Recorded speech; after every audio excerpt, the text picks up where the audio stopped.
latest piece of Payday 2 DLC has hit the eShelves, leaving us asking the question, is it worth it? For $5 you can get the Western Pack. You can get 3 new weapons, a new type of grenade, 4 masks, 4 patterns, 4 materials. The short answer is no, this pack is not really worth it. If you'd like to learn why, then stay tuned and soon you shall be enlightened. Let's kick this off by looking at the weapons. For each of these weapons, I've done a more in-depth review that you can check out at one of the links on screen. First up is the Peacemaker 45 revolver. This is a classic 6-shooter. It also suffers from some of the classic problems that you might think a 6-shooter has. For one, it takes forever to reload this gun, around 5 seconds, because each bullet has to be manually loaded. The iron sights feel a little bit off when using them, but it's something that you can get used to if you just use it for a little bit. From my experience, it works better as a hip-fired gun at short distances and not as an aim-down sights type of gun.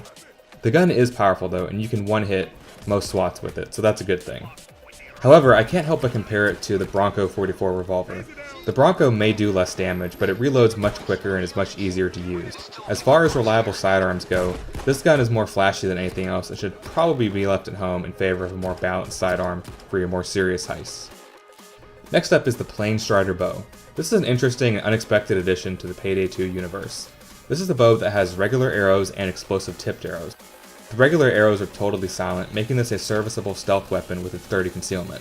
The weapon takes a little bit of getting used to, as you're going to have to adjust to the arc of the fired arrows, and each missed arrow leaves you really open to damage. It also makes you highly vulnerable to tasers, because you won't have any way to defend yourself if you miss your arrow, or if you expend an arrow whenever you get tased.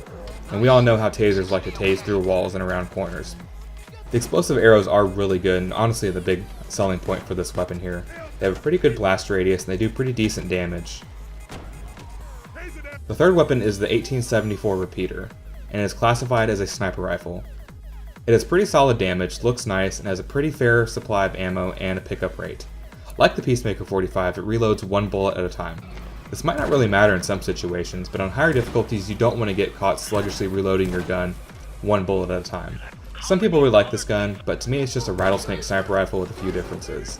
Fully loaded will give you a few more bullets to play with before emptying out, but should you choose to use this gun, I would recommend that you reload early and not wait until you have no bullets left to fire.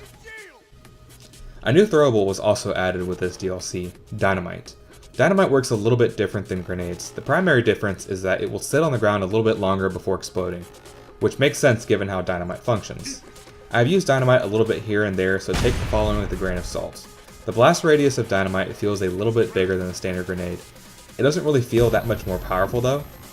It is a cool item, but it won't be replacing the Molotov cocktail in my armory. It isn't a reason to get this pack by any means, unlike the Molotov cocktail, which is part of the barbecue pack, which is pretty much a reason to get that pack.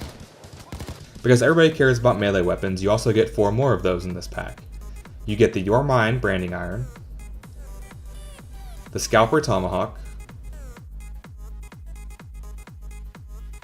the Arkansas Toothpick, and Gold Fever.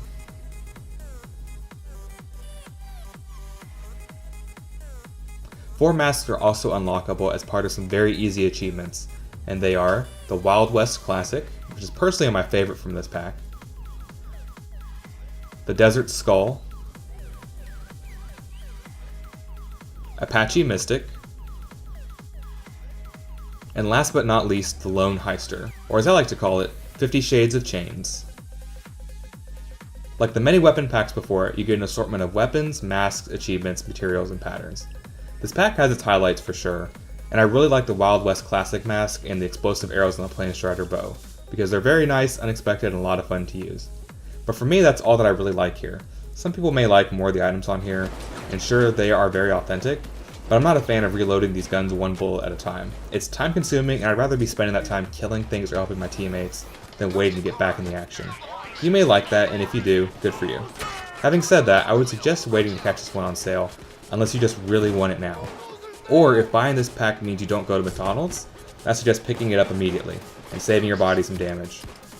Let me know what you guys think of the Wild West pack as a whole. This is Axiom with Good Time Gaming, reminding you guys to always have a good time gaming. Thank you all for checking out this video. If you like what you just saw, please remember to like, subscribe, and share it. And if you're looking for something else to watch, why not check out one of these 2 videos here. Thanks again, guys.